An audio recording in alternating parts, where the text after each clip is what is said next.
नमस्कार, मैं रचना Sharma चढ़ीगढ़ time TV देख रहे सभी दर्शकों का स्वागत करती हूं। आप देख रहे हैं हरियाणा न्यूज। समाचारों की शुरुआत से पहले एक नजर आज की मुख्य सुर्खियों पर।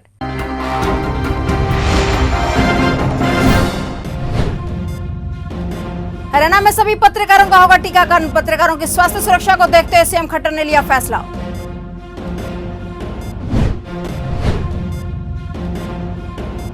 मरीजों को मुफ्त मिलेगी 5,000 रुपए की कोरोना किट। गृह मंत्री विज ने किया लोकार्पण।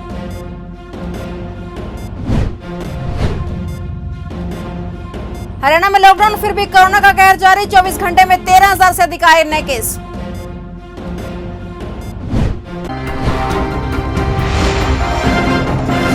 और अब समाचार विस्तार से। हरियाणा में कोरोना संक्रमण थमने का नाम नहीं ले रहा। यहां पर पिछले 24 घंटे में 13,867 नए कोविड केस मिले हैं। वहीं 162 लोगों के संक्रमण से मौत की पुष्टि हुई है। जबकि राहत की बात यह है कि इस दौरान 13,584 लोग कोरोना से मुक्त हो गए हैं। हरियाणा में अब कोरोना के सक्रिय मामले बढ़कर 1,15,963 हो गए हैं, जबकि कुल संक्रमितों की संख्या 5,87,682 हो गई है। अब तक 4,66,420 लोग कोरोना से ठीक हो चुके हैं। वहीं अब तक राज्य में कोरोना संक्रमण से 5,299 लोगों की मौत हो चुकी है। कोरोना के बढ़ते मामलों के बीच हरियाणा सरकार ने मरीजों की सहूलियत के लिए एक अहम फैसला भी लिया है। अब हरियाणा में लोगों को door to door oxygen cylinder refill कराने की सुविधा प्रदान की जाएगी। सरकार के निर्देश के मुताबिक रोगी या उनके परिवार को ऑनलाइन आवेदन करना होगा।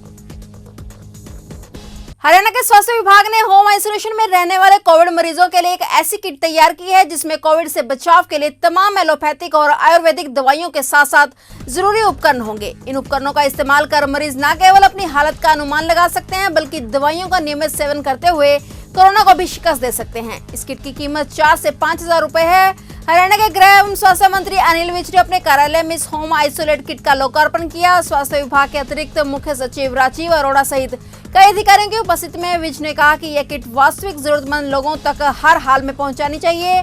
यदि किटों के दुरुपयोग और अवितरण संबंधी कोई शिकायत आई तो संबंधित लोगों पर कड़ी से कड़ी कार्रवाई अमल में लाई जाएगी। इस किट को बांटने का उद्देश्य अपने घरों में रहकर इलाज हासिल कर रहे लोगों को राहत देने तथा अस्पतालों पर मरीजों का दबाव कम करते हुए उन्हें जल्द से जल्द स्वास्थ्य करने का है।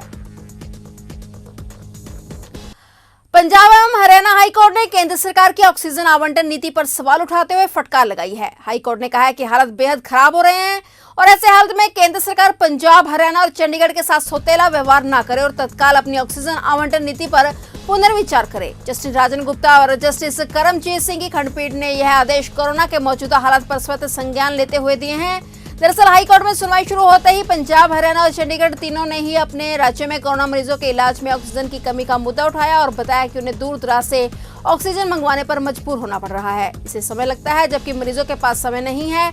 इस पर हाईकोर्ट ने कहा कि केंद्र इस पर गौर करे, क्योंकि यह तो तय है कि दूर दराज से ऑक्सीजन हवाई जहाज के जरिए नहीं लाई जा सकती। ऑक्सीजन ज्वलनशील पदार्थ है जिसे सिर्फ रेल और सड़क मार्ग से ही लाया जा सकता है। केंद्र को इस पर तत्काल गौर करना चाहिए। कोरोना के बढ़ते मामलों के चलते हिमाचल सरकार ने कोरोना कर्फ्यू लगा दिया है। ऐसे में अंबाला रोडवेज डिपो की तरफ से हिमाचल के शिमला, कुल्लू, मनाली, बैजनाथ जाने वाली बसें अब नहीं जाएंगी। इस मार्ग पर जाने वाली बस सर्विस को बंद कर दिया गया है। ऐसे में अब इन बसों को दूसरे रूटों पर चलाया जाएगा। बता दें कि कोरोना के बढ़ते केसों के चलते अंबाला रोडवेज डिपो की आमदन पर काफी असर पड़ रहा है। उधर रोडवेज ने सवारियों के भविष्य और महामारी को देखते हुए रूट पर बस को भेजने से पूर्व कक्षों में ही सैनिटाइज करने की मांग की है और बिना सैनिटाइज के कोई भी बस नहीं चलेगी। मगर कोरोना का डर बसों में साफ दिखाई दे रहा है। अगर यही हालात रहे तो आने वाले दिनों में डिपो को काफी नुकसान हो सकता है। भवानीखेड़ा क्षेत्र के गांव कुंगड़ में भी ग्रामीण लॉकडाउन की पालना को लेकर स्वयं सतर्क बने हुए हैं। ग्रामीणों द्वारा बाहरी आने जाने वाले साधुओं पर भी नजर रखी जा रही है ताकि कोरोना महामारी का संक्रमण न फैल सके और आमजन की भी सुरक्षा बनी रहे।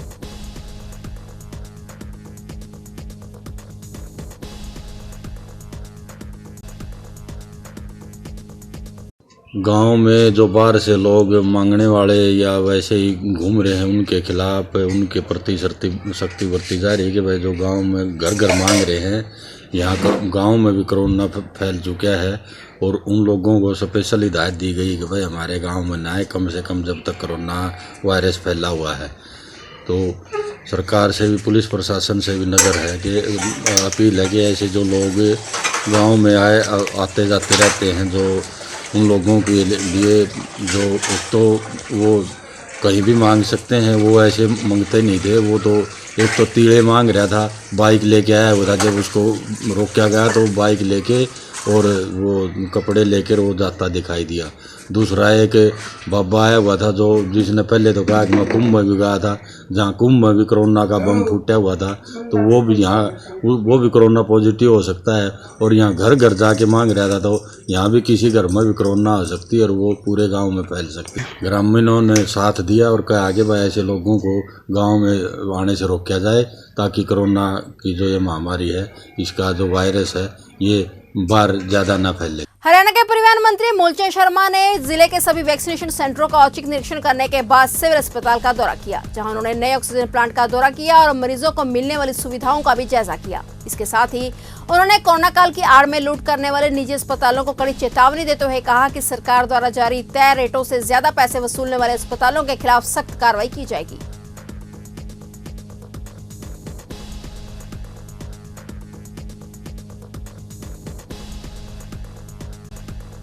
मंत्री जी आज सिविल अस्पताल का दौरा किया है और इससे पहले भी कई जगह गए सर, क्या उद्देश्य क्या मकसद है?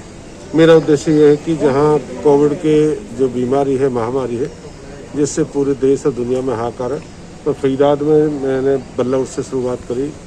बल्लौर के जहाँ कोविड के लोग जहाँ वैक्सीन लग रही थी, 500 आदमी रोज वैक्सीन लग रही है। 18 साल से ऊपर वाले और डबल वैक्सीन का वहाँ काम चला हुआ था। और जहाँ पे कोविड सेंटर सेक्टर 3 में है, वहाँ भी 15 लोग थे, 28 बेड खाली थे, ऑक्सीजन पूरी थी उनके पास। तिगाम में भी यही था, वहाँ कोविड के इंजेक्शन लग रहे थे, 400 कोविड के रोज इंजेक्शन वैक्सीन। और वहाँ भी 10 बेड थे, 4 पे मरीज थे, 6 खाली थे, ऑक्सीजन का पूरा इंतजाम था। जहाँ ऑक्सीजन वैक्सीन की बात करें, जहाँ ऑक्सीजन नहीं है जी, वैक्सीन नहीं, दवाई का इंतजाम करो, इन सारी जगह में बीके में भी आया हूँ। बीके में भी क्या है कि ऑक्सीजन की प्लांट है, इससे भी 75 बेडों पे ऑक्सीजन की सप्लाई परसों तक चालू कर देंगे, तो 25 की पूरी है। ऑक्सीजन की कोई कमी नहीं है, ऑक्सीजन पूरी है। किसी भी सेंटर, प्राइवेट, सरकारी, सब जो ऑक्सीजन सबको मिल रही है। यहाँ वैक्सीन है वो भी पूरी है, दवाई भी पूरी है। पर धीरे धीरे जो हालात 4 दिन पहले थे, आज हालात उससे नीचे हैं, कम हैं, मरीज भी कम निकल रहे हैं और ठीक होके भी ज़्यादा जा रहे हैं। मैं शमशान घाटों पे गया, कहते शमशान घाटों पर लकड़ी नहीं है। मैंने बल्लौर का शमशान घाट चेक करा, 37 का शमशान घाट चेक करा और मैंने ओल्ड का करा। बल्लगढ़ में अभी 1000 क्विंटल लकड़ी प्लस में है।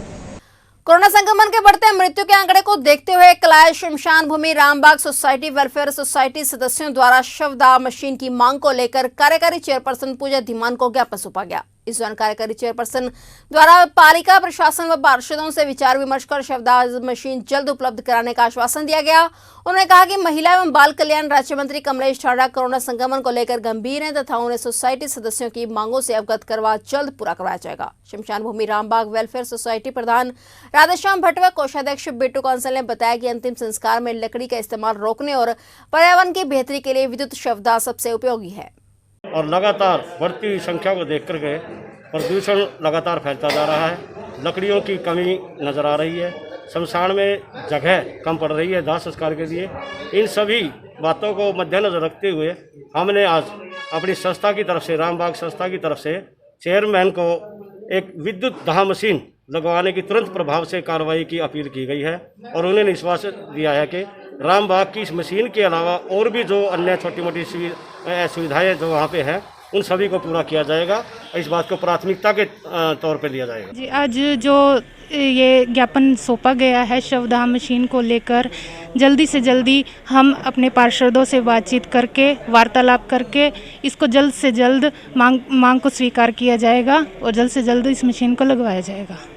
45 साल से ऊपर वालों के कोविड टीकाकरण में बड़ा बदलाव हुआ है। अब वॉक इन के माध्यम से ऑन द स्पॉट पंजीकरण करके प्रथम डोज का टीका नहीं लगाया जाएगा। लाभार्थी को पहले ऑनलाइन पंजीकरण कराना होगा तथा नियत तिथि, समय व टीकाकरण केंद्र पर ही उसका टीकाकरण होगा। इस व्यवस्था का उद्देश्य टीके की बर्बादी को कम से कम किया जाना है। 10 मई से वैक्सीनेशन की व्यवस्था में बदलाव होने की भी संभावना जताई जा रही है। डॉक्टर विशाल गुप्ता ने बताया कि 45 वर्ष से ऊपर वाले व सीनियर सिटीजन के लिए अभी तक यह व्यवस्था थी कि वे पूर्व में पंजीकरण कराकर टीकाकरण केंद्र पर ही तत्काल पंजीकरण कराकर टीका लगवा सकते थे। अब सभी लोगों को पहले से पोर्टल पर पंजीकरण कराना होगा तथा पंजीकरण के अनुसार नियत तिथि पर टीका लगवा सकेंगे।